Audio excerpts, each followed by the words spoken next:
Nitrate power. You're in the dog zone for an hour. Come on. You know the number. 1-900 hot dog. 1-900 hot dog. 1-900 hot dog.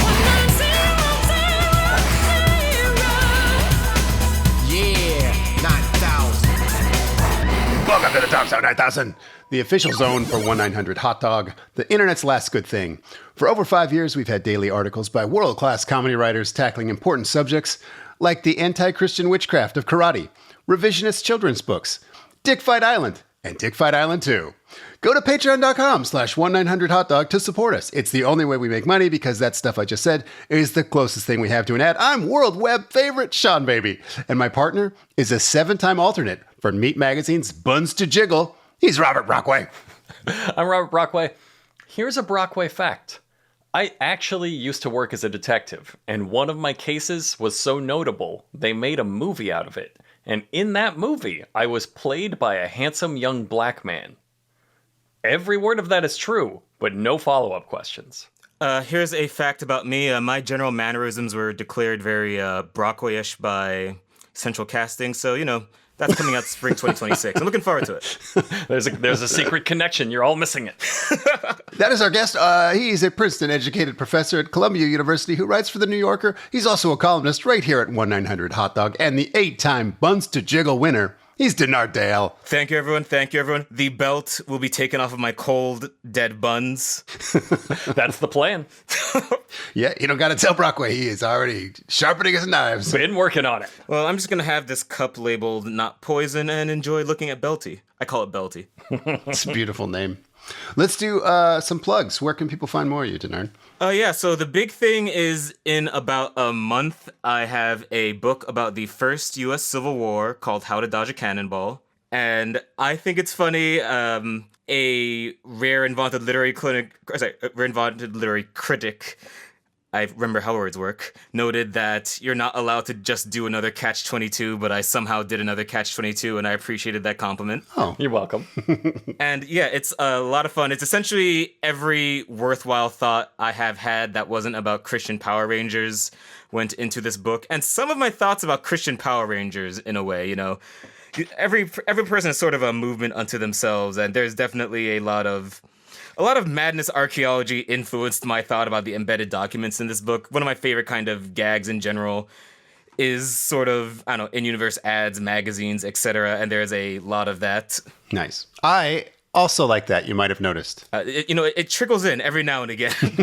And I guess the other thing I plug is just, I have a newsletter not in the Substack hole called Extra Evil, where you can get, if you want my thoughts that aren't good enough for the weekly column or a novel, you've got Extra Evil. No, I think it's fun. It's good. It's a good time. You keep track of my stuff there.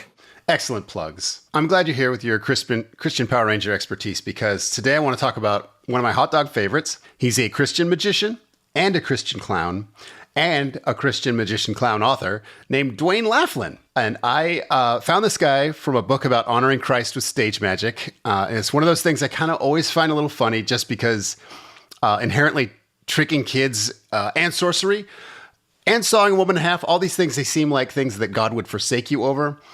It's like kind of one of 1,000 things that sort of give away the philosophical inconsistency of religion in a stupid way. But anyway, at first glance, there wasn't much more to it than that. And I don't want to brag, but I'm too old and too cool to write a smug, haha, I found a flaw in your logic, Jesus, article. Anyway, so. Oh yeah, look forward to the Skeptics Annotated Kung Fu Bible. Yeah, that sounds more interesting to me than whatever the first draft of this article would have been.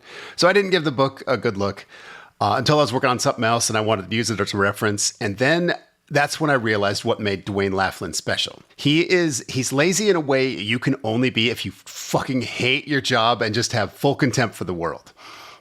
His book was just a collection of posts he'd made over the previous few years about how to do little magic tricks, just bundled into one sprawling PDF. He'd hardly messed with the formatting at all. It was exactly like going on his Facebook, except much worse in every way. I thought editors took your finger if you did that now. They were just... Not if you self-publish. That's the independent spirit coming through, okay.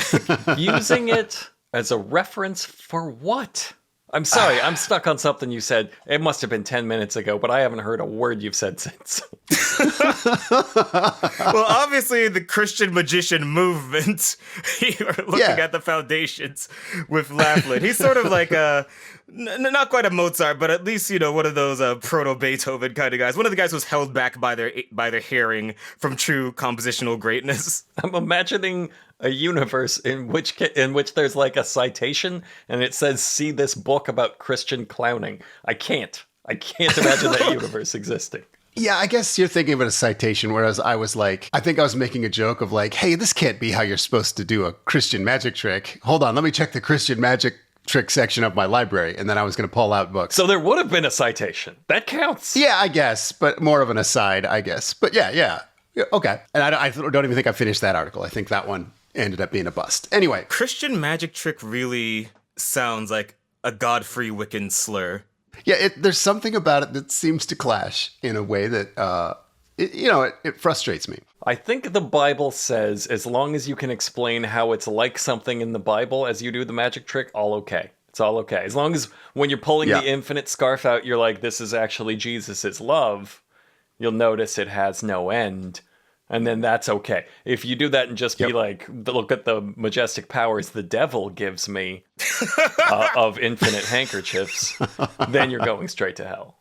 All right, Correct. so I just need to orient everything towards like crosses or jawbones, preferably jawbones based on my sort of graph of enjoyment of parts of the book. But yeah, that is the best part. Oh, it peaks so early, and then I see everything. It's a lot like Sucker Punch. Wait, no, actually, Sucker Punch never really peaks. The Bible is a lot like Sucker Punch. Congregation gather together, and that's okay. That's allowed. Man, I think I've been nicer to Sucker Punch than the Bible so far.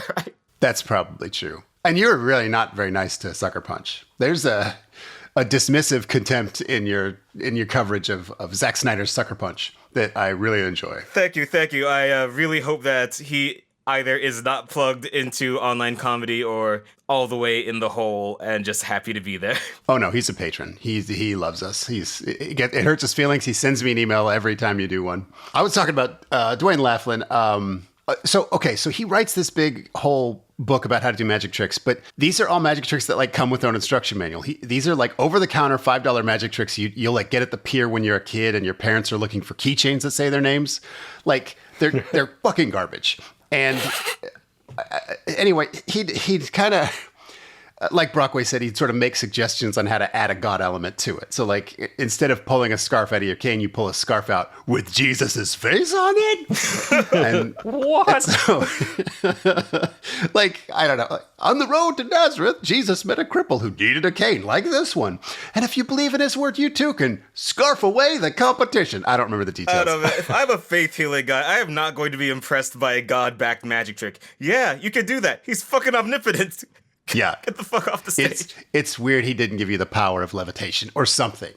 Like, that you have the same magic trick I just bought. Yeah, it seems like Jesus really needs to work on his presentation too, judging by your general nervous on-stage demeanor. That's another good point is he's not a good magician. He's on YouTube a lot, and so I was looking at his tricks, and I was like, it almost felt mean-spirited. I took some GIFs of him like doing the bad parts of the tricks, like kind of fumbling with scarves and like pointing things the wrong way, and I was like, God, I feel like such a dick for doing this, but like people need to know that he sucks at this thing that he's made himself the grand champion of. You can already tell that because there's a certain bar where are you a Christian magician because you're a Christian and a magician, or are you a Christian magician because you're not a very good magician?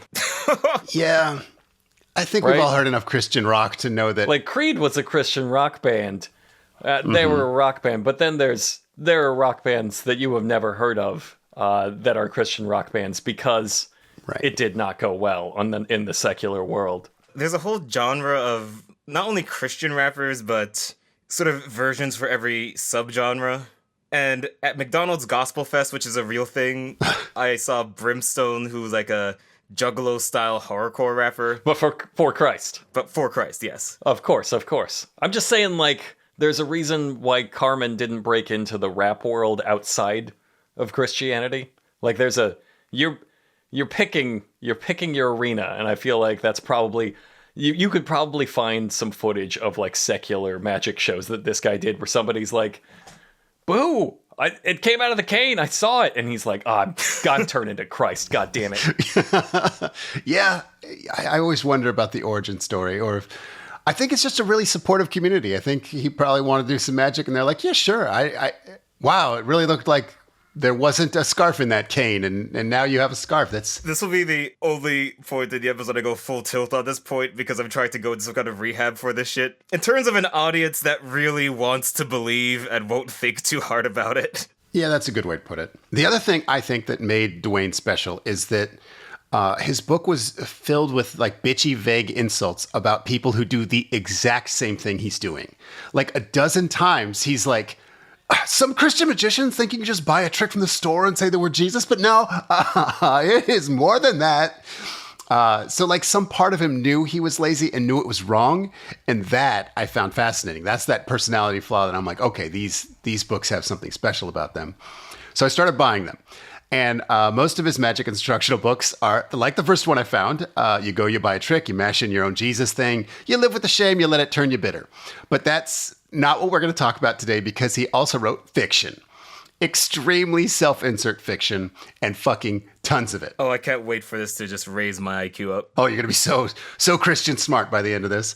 All of the heroes in his books are action super guys for sure, soldiers and detectives and cops, but they're also almost always a virgin clown magician. With a huge hawk. Still with a huge hawk. Like, they don't use it. Right. But it's flopping around. For sure. I don't need to say this. He's a terrible writer. It'd be crazy if he was good. Like, he's not a good magician either. Again, that's just a sad detail I didn't need to add. But as an author, he is talentless beyond all reason. He'll never get better. And you'll know exactly why when I tell you how many novels he's published since 2022. Oh, this is going to be good. Do we get a guess in here? Yeah, go give it a shot. 2022. We are talking only like 3 years of imperial decline here, right? Right. And I think a real good crazy person number for that is 14. Okay. I'm gonna go a little. I'm gonna Price Is Right him and go 15, because I think I know where this is going. Very impressive guesses. So after ChatGPT became available to the public, I'm only saying that to like help everyone get a scale of the timeline. Yeah, I see where this is going. Duane Laflin has, in addition to 14 books on magic tricks, written 16 novels. Haha, Price Is Right, you son of a bitch. The average person does not have 16 novels like in their psyche. Right. And neither did this man. I am amazed he had 16 prompts. Like, I will give him credit. I did not think he would have 16 prompts in him. Well, you're going to love this. I took his prompts and I have a list of them here. He did Chance Powers, who is a magic cop. He did 3 books in that series. Then he did Thomas Adam Gray, Christian Secret Service Adventurer, 2 books in that series. This was like his Doc Savage, sort of like a Tarzan-era adventure novels. Then he did Eli Brown, who is a Christian normal guy pushed too far. He had 2 books in that series. This is like a Christian Death Wish, I guess you could picture it that way. So Falling Down. He did Falling Down. Or just a regular Falling Down.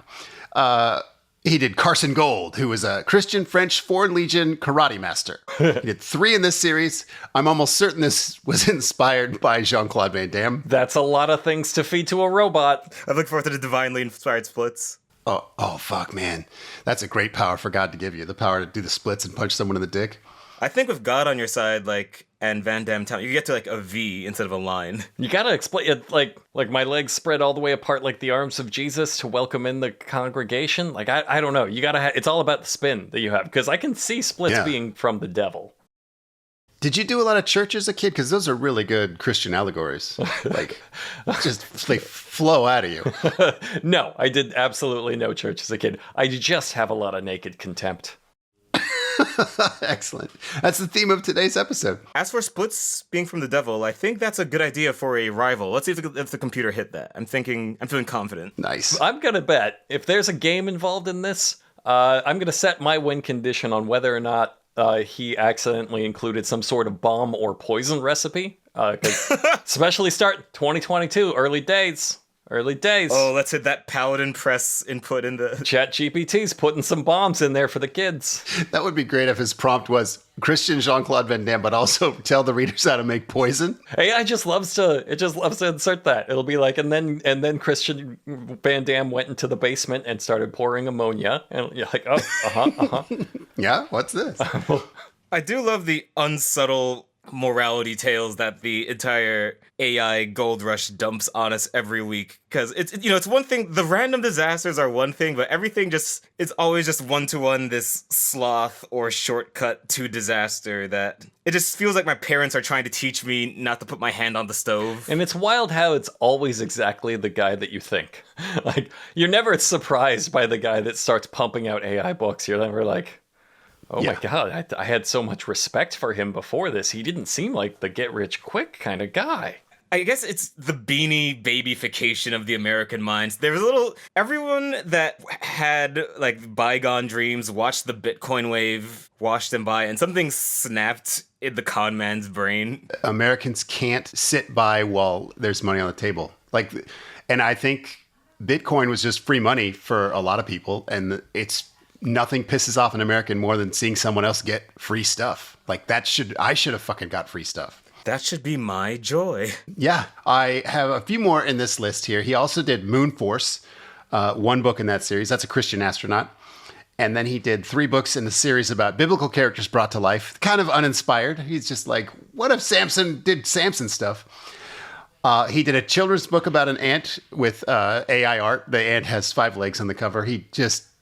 It's incredible. And then he did 1 book in the ongoing Detective Was a Clown series featuring Donald Stallworth, Christian clown detective. Fantastic. And that's the one we're going to read from today. It's called The Party Is Over, The Detective Was a Clown Book 1. Shouldn't it be just beginning? Yeah, I agree. The cover, it looks like a really blurry AI rendering of Joaquin Phoenix as the Joker. Of course. A weird choice for the clown being a good guy. Feel free to interrupt or ask any questions while I read. I have some highlights dog-eared. What do you think of the change in the prompt to get more of a Jared Leto thing going? Because I think that's really the direction I want my Christian card. Like, each of the tattoos is biblical. You know, you've got your crosses, various clan sigils, especially like individual Bible citations would be nice. Like, get some of the real out-of-pocket stuff from Paul in there. Oh, I'd like that. I think they should have powers, too. Like, if he touches the tattoo, he gets sort of the allegorical powers of that passage. Oh, dial So H you for could shoot hero for snakes Bible tattoos? That's fucking great. Yeah. Hell yeah. You've just casually beat his entire career. Like, his career was feeding these prompts into a machine. That's all he did. So you have beat his prompt. And that was the only condition in which you could beat it. And you've done it. You've done it just so casually. Yeah, I think wherever he is, he just sneezed. Like, have I just been renegated on a podcast somewhere? We're off to a great start. I was saying, feel free to interrupt me, because we are operating under full mess around rules. We're just Christian clown detective book goofing today. All right, honk. Honk it up. So Duane opens his book by acknowledging his dear friend of 50 years, Duane, whose name I recognize from the Amazon account that gave Duane 16 5-star reviews on... Duane, it says here in the intro that he loves Westerns, so he was a gunfighting consultant on this book, which is an absurd thing to claim after asking ChatGPT. He likes Westerns, so he's like, hey, Duane, could you be the gunslinging consultant on my Christian clown detective book I'm asking this robot to write? Yeah, people die by going, Gah! And then holding their guts and falling over a railing. Yeah. Ooh, that's good. Robot, did you hear that? All right, I'm going to start just from the beginning. It is not uncommon for intelligent, well-educated people to be afraid of clowns. There's even a fancy name for it, coulrophobia. However, it is uncommon for arrogant teenage thugs who believe they are invincible to fear a clown. I was ambling through an alley not far from the waterfront, taking a shortcut to retrieve my car. 15 minutes earlier, 12 children aged 3 through 8 had giggled and shrieked at my antics at a birthday party gig in a depressed area of St. Louis, Missouri. I had done magic tricks, made balloon animals, and acted the fool to provide 40 minutes of craziness that the birthday child's mother sincerely hoped her little girl would retain as a happy memory. We're really laying out like a full business proposal for a clowning business. I will provide 40 minutes of entertainment for children aged 3 to 8. The antics will be zany to crazy. So the robot was just like crawling Yelp reviews for clowns. Yes. There's got to be a better book in that. Do you know what a fucking insult it is to the machine god when it's sitting there like, I could map out deep space for you so much more easily that I could figure out how to tell a good clown detective story? Like, can we specialize in our lanes here? Whoa. Nobody put good in the prompt. Yeah, get that shit out of here. You're right. My priorities are completely off. This one, I'm sensing something here. I don't know if Duane put this there, the robot, but he continues, the girl's father was not present. I got the impression that the 6-year-old who had tightly curled black hair, snappy brown eyes, and a delightful smile might not even know the man. If that was the case, it wouldn't be unusual for that part of the city. Oh boy.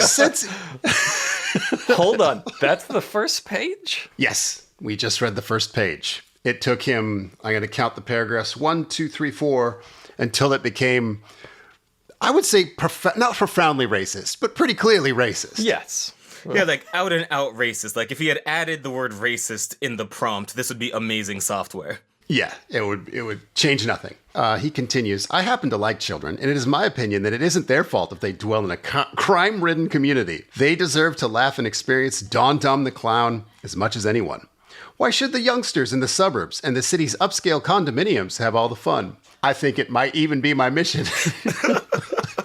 This is such a 21st century problem that the machine is making him sound like a pedophile. Yeah, I don't sense a lot of respect from the AI robot. Yes. The robot's like, all right, Christian clown detective.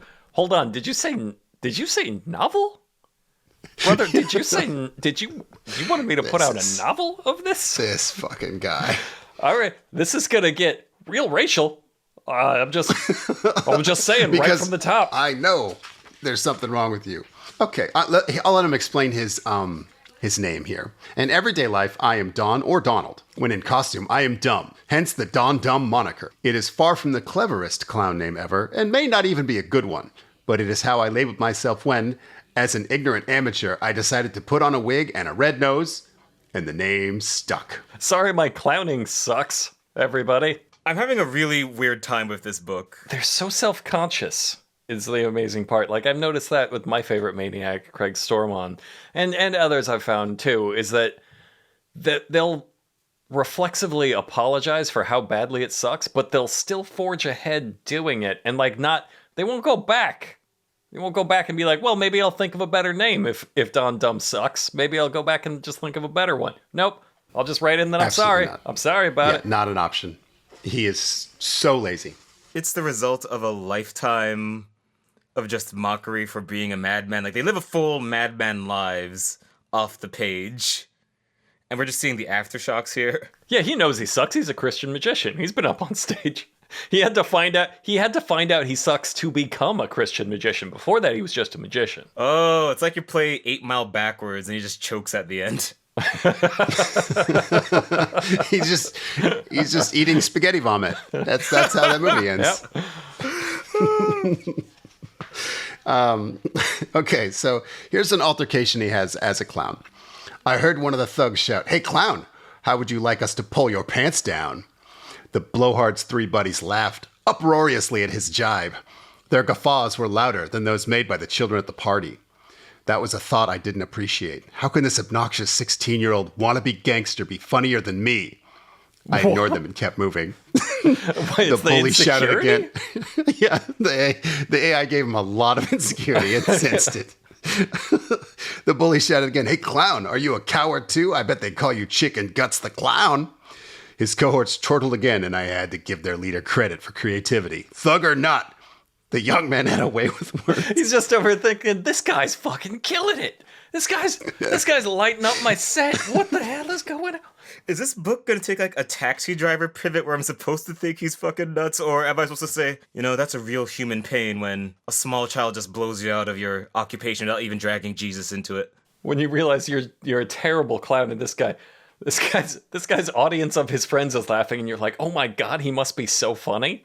Oh my god, he must be the funniest man alive. Look at his friends laugh. I promise there's nothing like that.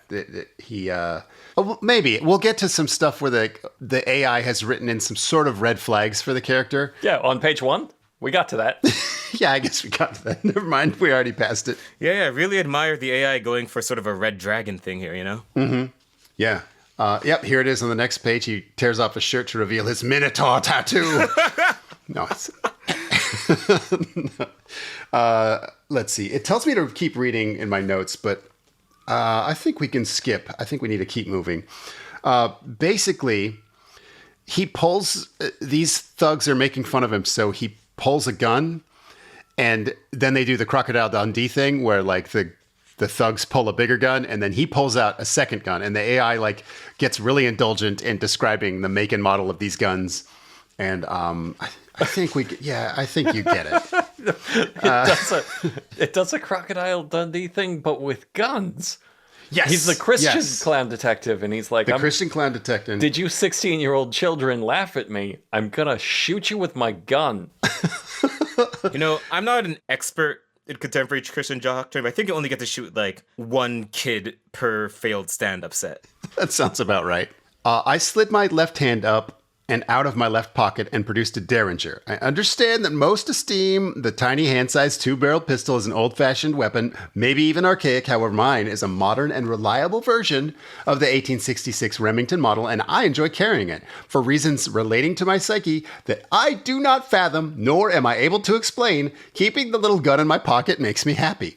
The lead thug said, Wow. The lead thug said, "What is that?" "It's a gun," I said, my voice still squeaky. One of his cohorts, eyeing my tiny weapon, put a hand to his belt behind his back and brought out a 9mm pistol. "Yours is a little gun," he smirked.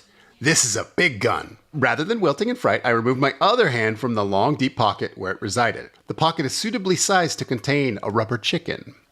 However, when going to rough areas of the city, I keep a replica version of the Cimarron Remington 1875 Outlaw Colt 45 revolver in it instead. This is how normal people talk. He keeps that giant Colt in his rubber chicken pocket. Very specifically in his rubber chicken pocket. In the pocket built for rubber chickens. And he's like, you know what would actually fit here really good? Approximately rubber chicken sized. It's a Colt revolver. And like the cowardice to not hide it inside the rubber chicken, right? Like that's the murderous clown move. You pull out the rubber chicken and you're like, you want to see my rubber chicken? Honk, honk. And then you shoot the child. With the rubber chicken? With the rubber chicken. I should make it clear also that he is doing his squeaky clown voice for all of this altercation. So holding my revolver high, I squeaked, "Yes, that is a big gun. Ha ha. This is the biggest gun." So I guess he has 3 guns. The eyes of all 4 of them went wide at the sight of it, but they did not run in terror. They muttered curses, but otherwise they held their ground. So these children are going to die rather than like let this clown These with are 3 the guns bravest children, though. Like honestly, get the better of them. In it to win it for this bullying stuff, are they? Are they just getting up every morning? They look at the wall. They see Nelson from The Simpsons there. Yep. They aspire to be the best. Yeah, they don't want money. They just want to dunk on this clown. And he pulled out a gun. They're like, I'm still here, motherfucker. I'm still dunking. Okay, good for them, I told myself. They can calculate that bashing and depantsing a clown is not a thing worth dying for. The leader said, "You creep me out." I didn't mind that I did. I allowed him to save face by enduring his tough guy squint. He finally said, "Get out of here. This is our turf, not yours." In retrospect, it was risky and maybe ridiculously foolish. However, at the moment, it seemed appropriate. Despite the gun aimed at me, I reverted to my high, annoying clown voice and said, "Fine with me, huh? This is where I make my exit, toodaloo." So, that's the way this Christian clown detective diffuses an argument. He pulls 3 guns and then kind of giggles and squeaks and leaves. How long is this book? How long did the robot go? Well, let's see. The book is 291 pages. Oh my but God. Oh, that's a whole river. Double spaced. Yeah. We killed Yeah, the they river killed to the make river. this clown book. That's a village. That's like a small obscure village with like a dialect that the world no longer speaks now. The last of an obscure native tongue is gone thanks to this Make book. this 290 pages of clown gunplay. How angry are they going to be when they're living with like the still suits that just recycle all the urine and tears of post-apocalyptic existence? And this is just what the last, few oceans went towards. Yeah, this is the Fallout future, and these are the artifacts they're going to be bringing up. I'm like, look at what they did before the war, these fucking assholes.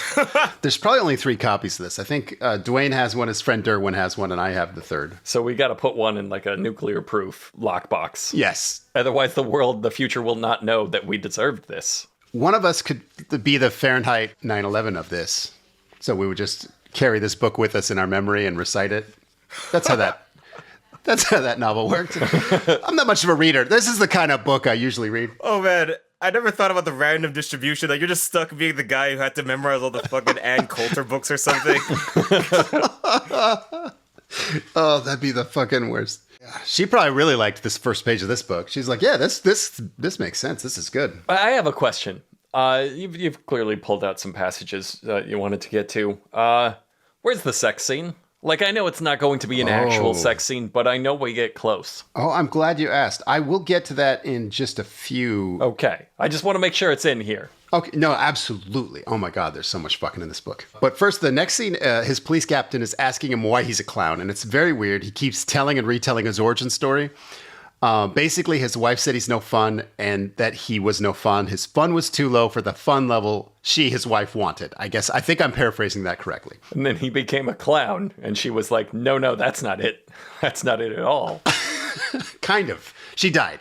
But on page 21... She just said, I'm out. I'm tired of living with my clown husband. Yeah. And then her head exploded. I don't think the robot knew how to kill her. Died from a vaginal grease paint infection, of course. On page 21, Duane and his robot finally land on a way to put it. Anyway, to balance out my life and hopefully make me into a person a woman might someday want to live with, I decided to become a clown. The second those words left my mouth, I was mortified to realize I had uttered them. I asked myself, am I such a lame excuse for a man that the only way I can get a woman is by being a clown? Oh, I think that's robot commentary.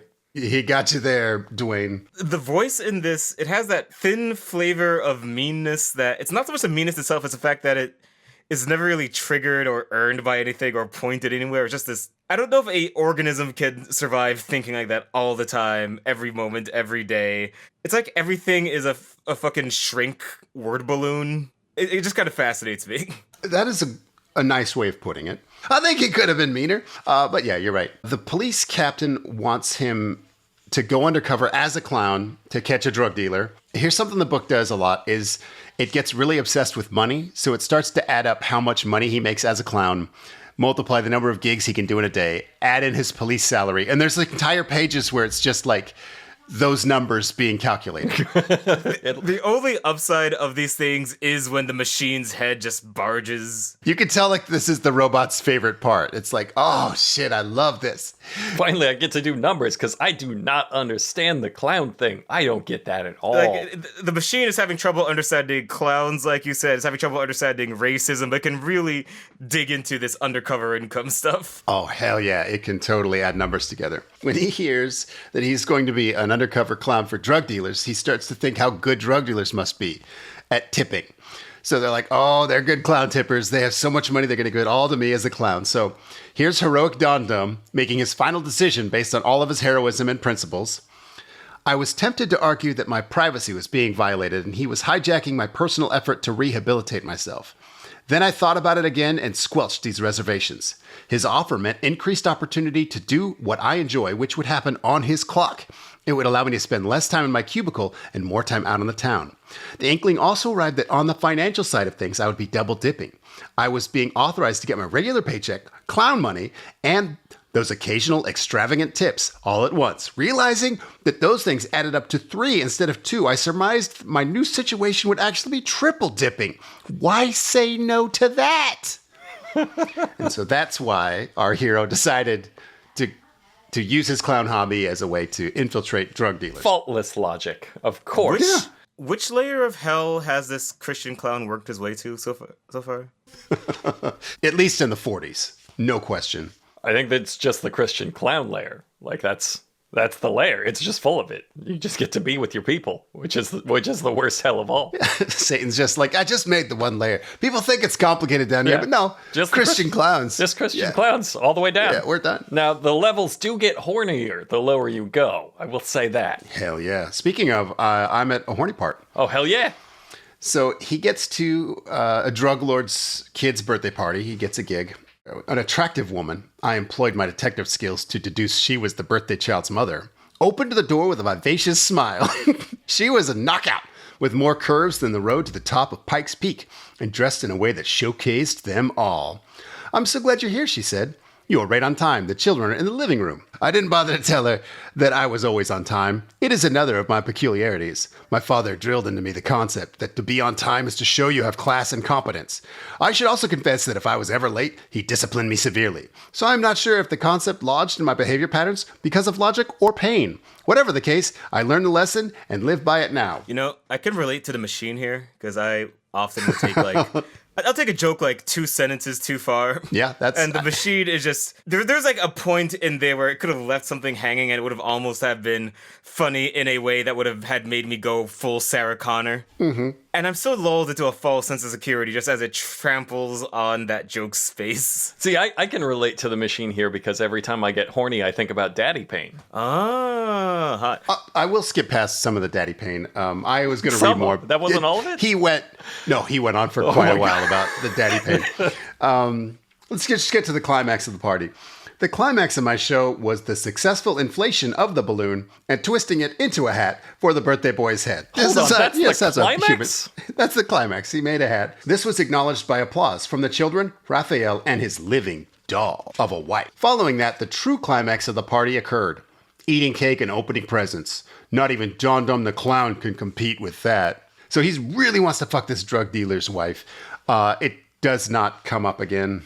Let's get to the real fucking. I was messing with you about that one. Let's get to the real erotic content. Oh, okay. It's okay. I mean, there's foreplay to the fucking. That makes sense. Yes. I spoke to my friend about this. You might as well know she was female, and I hoped to impress her with my ability to be a fun guy. She was a cop. We met at work, and she knew I was a clown. I couldn't tell if my clowning skills appealed to her, or if she went to dinner with me mainly because we had a mutual affinity for barbecue ribs. Like me, she was a regular at the gym and burned off an abundance of calories daily, so we felt free to eat as we pleased. Our relationship was hard to describe. It was more casual than serious, yet beyond superficial. Some people kiss and don't tell. We were the opposite. We talked a lot, but didn't kiss at all. My goal was for that to change, which may have been her goal too. I couldn't be sure. Her name was Darcy Stengel. No relation to the great baseball player Casey Stengel. More importantly, she was a St. Louis Cardinals fan, whereas he was a manager for the New York Yankees. It's kind of amazing how the voice of this, it's simultaneously like on this fixed railroad track, I have to get to these points in this prompt. Hot coworker wants to fuck clown, Jim. And yet it is meandering everywhere and nowhere. Right, because it doesn't want to talk about clown fucking. It realizes that like all of its points of data are converging on full clown penetration, and it's like, anybody here want to talk about the Cardinals for a while? For like 50 pages? Baseball. This is a really erotically charged passage, so I'm going to read a lot from it. Darcy, I said, have you ever arrested a barb? She downed a spoonful of baked beans before replying. Are you talking about the gang as in the St. Louis Barbs? I am. Okay, so that's like just to set up what comes next. Down them beans, girl, yeah. It was my turn to take a spoonful of beans. It was my habit to save them for last. I'd already finished my ribs and hoped I didn't have globs of sauce on my face. I obsessively wiped it as I ate the messy food to keep red smears away from my cheeks and the corner of my mouth. So it's pretty good. I think it's pretty erotically charged. A lot of bean talk, just like I like it. Yeah. We're fucking these beans. I'm into it. I'll keep going then. After swallowing the beans, I took another paper napkin to wipe my face again. Okay. A lot of beans and wiping. Oh, yeah. Think with me, I said. Do you ever hear Captain Farmer talk about the barbs? Have we ever had a session where he told us to turn up the heat on them? Darcy had yet to finish her ribs. It's not really possible to be ladylike when eating them. Even so, in an almost delicate manner, she sucked the meat from one, then replied, I'm not sure where you're going with this, so I will keep my answer simple. No. I hope the machine keeps adding foods. Like, after she finished the ribs, she seductively dragged out a birthday cake. And after that birthday cake... I hope she just keeps sucking off that rib. Like, you might be pleasantly surprised. I hope she, like, just sucks off a rib in between every single sentence. Just deep throats that rib again and again. While he just mercilessly shovels beans down his clown hole, frantically wiping. I think you summed up this entire chapter. Her simple, direct approach to embracing my assertion pleased me, so much that it was hard to believe what I heard. Wow, I said. Are you saying you think something dirty is going on too? Not quite, she said. I'm telling you that I could feel that way, and I might feel that way. As if I do, I want to know what you think we should do next. I took another spoonful of beans while delightfully pondering her attitude. Rather than arguing, the woman was agreeable. I was thrilled. And full of beans. You're not going to believe this. I'm going to keep reading. One more spoonful of beans finished off what was left on my plate. I used a napkin to dab at the corners of my mouth, then said, I have an idea. We studied makeup in the courses I took when learning to be a clown. As a sideline to that, I've developed an interest in disguises. Amazing. I have another idea. More beans. He disguises her as a bag lady, and she goes undercover as a unpaid internal affairs agent. So she's like spying on the cops because they think there are dirty cops. That's the plot, is that he's an undercover clown and she's an undercover hobo, and they are going to get to the bottom of maybe this police corruption, or maybe just some drug stings. Or maybe just a big old can of beans. Won't her cover be blown the second they catch her having her, like, fourth can of beans of the day in the corner? No, it's the perfect cut. She's a hobo. She's undercover as a hobo. They love beans. It's all perfect. Fair enough. I guess that'll be a good cover for, like, the next fucking ribs blow bang that goes down. Robotic precision, Dennard. He goes to a birthday party, but one of the thugs from earlier is at that birthday party. So he gets in a gunfight in front of a bunch of kids. You care about me, don't you? She said. I replied, you know I do. She said, this isn't just a macho thing, is it? Could it be that you love me, which is why you want to protect me? That remark totally caught me off guard. She knew it and snickered. Haha, got you, didn't I? You didn't expect me to say that, did you? I knew it was time to walk the tightrope. Denying that I loved her might hurt her feelings, offend her, or antagonize her. I wasn't sure which, yet I was sure if I replied, no, I don't love you, it would be the stupidest thing I ever said in my life. On the other hand, I sensed that concurring with her intimation, saying, yes, I love you, would put a weirdness into our relationship that neither of us was ready for. I also wondered if I declared this sentiment, would it be true? Is this his partner or Cartella? This is his partner. So this whole discussion is through, like, mouthfuls of beans. Just, oh my God, there's so many beans in these people right now. They're passing beans. They're snowballing beans back and forth between their mouths. That's not true. Let me read the next paragraph. For the first time ever, I realized I probably did love Darcy Stengel. The goal of getting a kiss was a delusion, and I truly wanted her heart. So they haven't kissed yet, but now he's like, I'm ready for more. Beans. You can feel what's going on here, and it's that the robot is crawling detective novels, right? It's crawling pulpy detective novels to steal a bunch of shit and put it together in this order, because evil reigns the earth. But what's coming across is those are very, like, frustratedly horny books, and, like, so there's a lot of sleaze, and there's a lot of, if not implied, like, sex. It's pulling a lot of sex, so it knows one thing, and it's like the story you have asked me to tell with this terrible clown-based prompt is very horny. But you know he put in, like, there was a first draft that came back that was real like explicit. So you know he put in no fucking in the prompt. And so the robot is just getting right there and then being like, all right, he said no fucking, so we're just going to veer right away. And then it has to come right back. Do not make Jesus frowny face. They call that bean edging in the business. He's edging a robot. Yep. Let this poor robot come. For God's sakes. It's done enough clown and bean work. Let it come. Here's another great fun philosophical inconsistency with Christianity is that, like, they won't fuck, but they will totally kill a motherfucker. So let's cut to some karate action. I saw the glint of a butterfly knife and reacted as is my nature. Regarding the fight or flight issue, I almost never choose flight.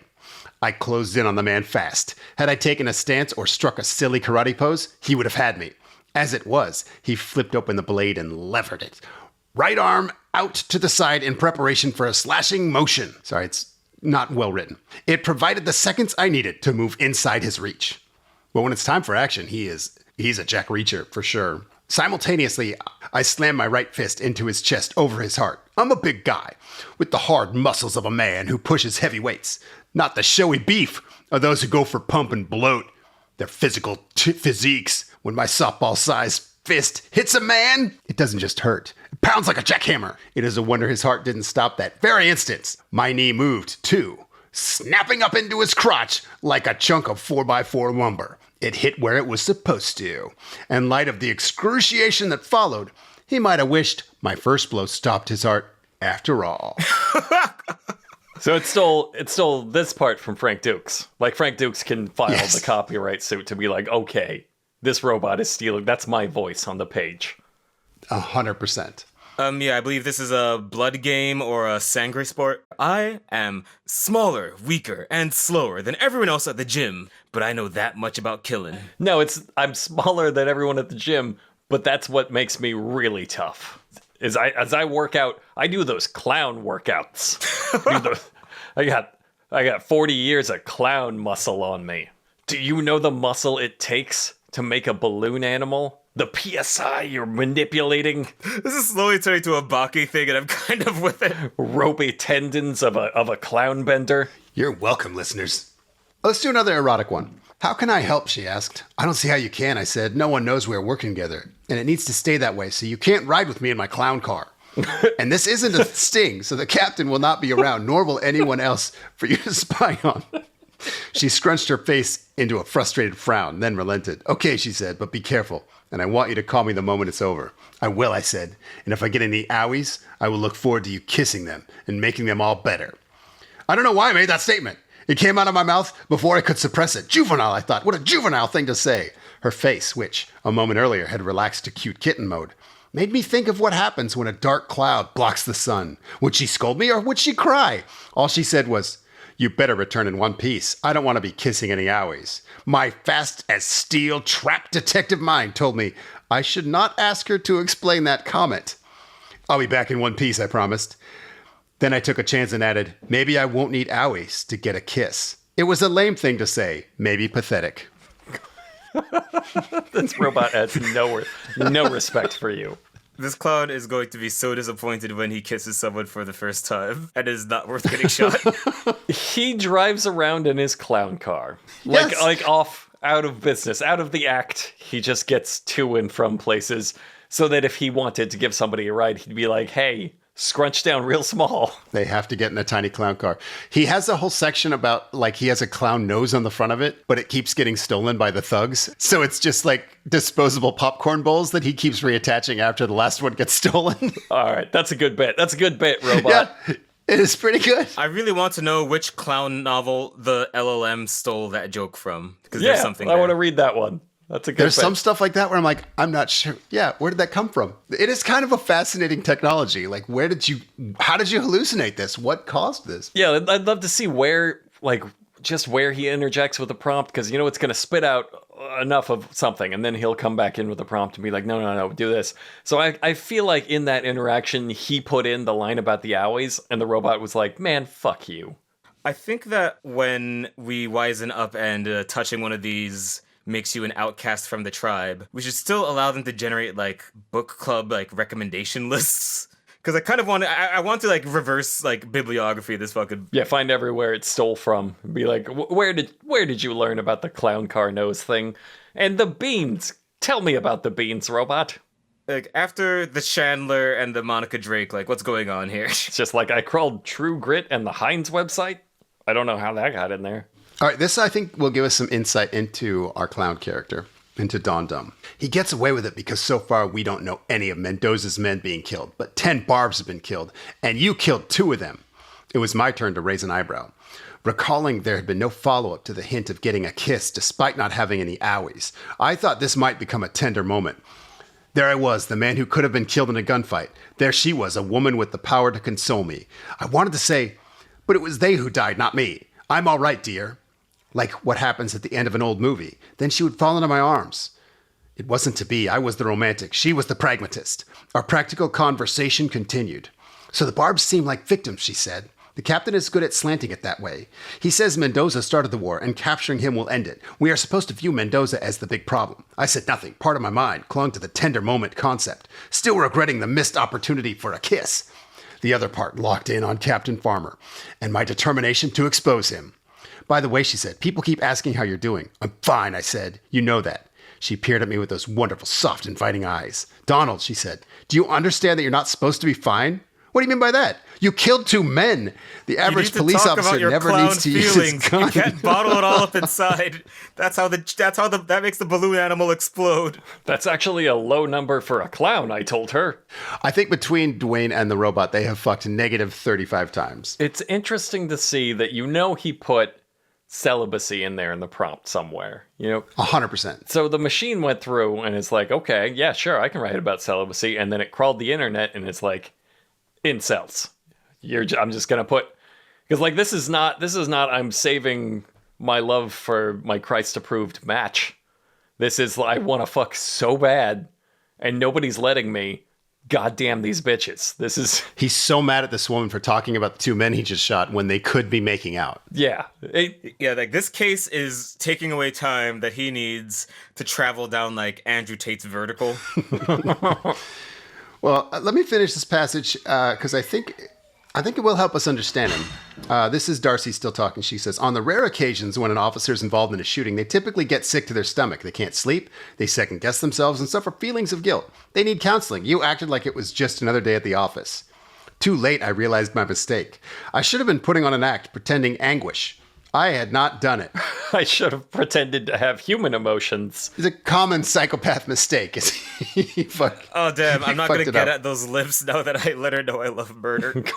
Classic mistake. Murder 2 guys. Didn't fake anguish. Fuck. So, I ruined my chance at a kiss with this woman I've been on like 75 dates with. Now she's never going to kiss my owies. Wait, maybe if I murder more and then pretend to be sad. Yes. That's how you impress her or Jodie Foster. I'll lose my owie virginity. I am afraid that after hearing that poison, I am now no longer a clown virgin, but a clown fetishist. It's 100% honk from here. Did you say honk? 100% honk? 100% honk. Yep. Those honky bones. Hot. I need every part to make the squeaky sound when I touch it. It's just, otherwise nothing's happening. It's a lot of work. People hate it. It's slowly pushing me into the 4th category in my devolution of clown incel. So, you're really learning to connect with the protagonist. Let's get to that first kiss. When we first dated, she resisted my chivalry, protesting that she could take care of herself. In time, she learned it wasn't about me esteeming her as weak and incapable. It was about me showing respect. If a man wants to show respect to women, shouldn't he be allowed to do it? She concluded the answer was yes and grew to appreciate my gestures. When her foot touched the pavement, she put a hand on my shoulder. I expected a kiss in the cheek. It was her way of saying goodnight. Donald, she demanded, look at me. I did. She kissed me on the lips. It was short, sweet, and heavenly. Keep behaving yourself, she said, and there will be more where that came from. She's pregnant now. Yes. That was page 175, their first kiss. And their last, I have to assume. Oh my God, she said, that guy tasted like clown and beans. I'm never doing that again. It's so much less intimate than the fucking mukbang. Yes. The beans was almost alluring. It was real filthy. Like, I'm not into this, but these 2 are going to fuck in those beans. This is like, stand still so my kiss does not hit you in the eye and injure your eye. For the eye is where the head of the skull of humans sees. It's really the difference between watching aliens fuck and aliens describing us fucking. Yeah, that's exactly what it is. That's a good way to put it. So what makes this clown Christian beyond not fucking? Because it can't be just... I'm pretty sure they have some other stuff attached. I know they don't fuck, but like I think... Yeah. And they do murder. I know that too. But like there's got to be something. Broccoli's got a point. I think there are other rules, stuff about fish, and I guess not trying to make a Serbian film of angels. That was another thing. Don't do that. Yeah, no, it's chastity seems to be the only virtue that the clown has because he doesn't mind intimidating people or maiming them or murdering them. And he's abundantly clear. It is not by choice. The chastity is not by choice. He would love to not have that. He longs for a kiss. He never talks about anything more than a kiss at any point. And he does say some Bible quotes sometimes. I've been skipping them, but like they pop up. But it's kind of written as if like I kind of recall a Bible verse. Like he's not like one of those Christians. It's written like it's a machine going through a checklist of traits that have to jump fit every 30 pages. It's pretty great. I think we can skip to the action climax. Oh, I'm ready. I somersaulted to escape an anticipated second shot and swiveled in the dirt.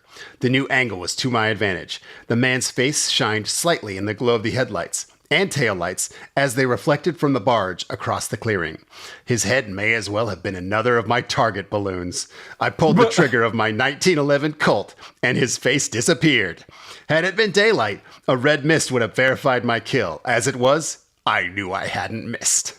So like everything is clown themed. He's not like a clown by profession. He's a clown by like life. So if this clown had been like choking out a minion, he would have said it just went white like a rubber chicken. Is that what I'm getting here? In his clown world, it would have honked and made a rubber chicken noise instead of a death rattle, for sure. Like he saw that guy and he was like, "Oh, that's a clown balloon. I'm gonna pop it." And I'm like just a little stuck on him calculating like clown combat angles live, like that one that one Sherlock Holmes movie that came out. I ricocheted my shot like seltzer water. His face exploded like a cream pie. So he shoots a few more guys. I think we can skip it. He kills them and they're so dehumanized. He'll be like, the bullet will hit him, and instead of like the life leaving their eyes, he'll be like, I knew from my awesome shot that they would never move again. Like it's just put in a way where it's just, they are just trash being taken out. It's a video game enemy, yeah. Yeah. Very Christian. I think that's your relationship with violence. It's very Christian. Yes, he's really helping them pass on to the other side where they can be forgiven. He actually wins by picking up the dead body of the guy he's been like observing undercover and throwing it at somebody. So here, I'll get to that. No penetration, but you can use, corpse dodgeball. Yes, you can throw a corpse, but do not let that penis touch anything. Well, hold on. We're not through the end. There could be penetration. True. Okay, we'll see. Mendoza's body was between me and the other man. I dropped the Derringer, put my arms to either side of Mendoza's chest, and lifted his body, throwing it straight at the gang member. So he drops his gun to like switch to ranged corpse attack. It's like Halo. He can only use two weapons at once. Exactly. A corpse throws a two-handed item, so you gotta drop all. This fucking clown is scum saving. Look at him. He's just screwing around now. As Mendoza's carcass draped over the man, I dropped to the ground and retrieved the gang leader's pistol. Before his remaining man could disentangle himself from his boss's body, I fired and didn't miss. For good measure, I shot him a second time. That was it. Silence followed. Darcy and I were alone at the barges. Dead bodies were all around us. For good measure, I threw a second corpse at him. Did I miss? Is Darcy tied up or something, or does she just like to chill during fight sequences? Let's see. Where was she in this? In the clown car. She was waiting in the clown car. Sucking some meat off ribs. Waiting. She's like, I got a bowl of beans waiting for you, and if you have any owies, I'll give you 4 kisses. Let's skip to the denouement. 2 weeks before my vacation ended, several emails arrived asking if Don Dum the Clown was available for birthday party shows. The fickle public had moved on from the fear of a clown clashing with gangsters and was back to looking for easy ways to make special occasions memorable.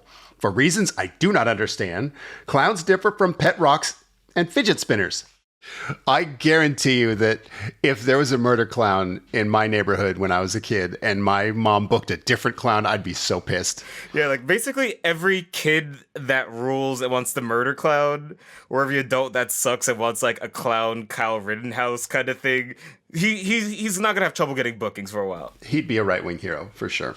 Rather than being a fad that fades into oblivion, we keep going in and out of style. Society discards us, elevates us, forgets about us, and then features us. One year, the media deems us lovable characters. Another year, it casts us as homicidal maniacs. It is an unending cycle of favor, aversion, apathy, and popularity. Is it the years in which you murder that they cast you as a homicidal maniac? Is it 4 or more murders when you're like, oh, what? Clowns are murderers again? Just because I murdered? That's you have fair. to imagine his moody ass is halfway through throwing a subtly coded miscreant off a bridge, and he just thinks, fucking DC Comics, killing a reputation again. Goddamn DC. On further reflection, I wondered if Don Dum should continue to exist. Maybe it would be better to revert to being a normal detective. I was pretty sure Darcy judged me as a fun guy, whether or not I was in costume, so there was no more need for me to wear ridiculous clothes and put on gaudy makeup in the hope of appealing to women. So his character arc is he thinks he should be a clown to get women, and now he thinks maybe he doesn't need to be a clown to get women. Because he got a woman by being a clown. Yes, exactly right. I want to impart a lesson, because, some impressionable youth, just by the numbers, might be listening to us, right? Look how much harder it is to respect the fact that he was just trying to do this to not fuck than it is that he was just a crazy clown guy before. Like, you could kind of rock with that in a way. Yeah, that's a good way to look at it. Yeah, if he was doing it for the love of murder, I would be a little bit more on board with the murder clown. Like if murder clown was murder bot, you know, if it was just like, yeah, I really like doing it. I know people don't like it. It's like being a clown. Murdering and being a clown are pretty much the same thing. Follow your bliss. It's not all about getting the one clown fetishist in the city, which, by the way, I don't know what competition he thought he had. Whatever. Be about what you're about. I can't believe that clown still didn't fuck. Just let the robot come. God damn. We have an epilogue. Let's see if he fucks here. Here we go. Page 289. It doesn't matter, said Darcy. Yoli was right. The world needs you. It needs Donald Stallworth and Don Dum the Clown. How about you, I asked. Do you need them both? We were on the couch, sitting right next to each other. She wrapped herself around me and said, I need Donald Stallworth. Don Dum can make his appearances now and then. At the moment, I prefer for him to stay away. Fine with me, I said. 2 is company, 3 is a crowd. Darcy kissed me. It wasn't like being licked by a kitten. It was a wonderful, womanly kiss. After the kiss, she gave a mischievous look and said, I saw that woman hug you today. I'll bet you will remember that hug for a long time. I will confess I am proud of what I said next. I could have flinched or made a regrettable comment. Instead, I said, what woman? I'm not sure there are any other women in the world. If there are, another kiss will make me forget them all. The end. 100 Frankfurt. 100 Frankfurt. Unser Podcast genau. Und mit maximalen Schau. Sag Frankfurt Podcast. Korrekt. Ja. Der Kraft ist nicht ohne. Schick die in die Hundesau. 4 eine Stunde. Komm schon, du kennst die Nummer.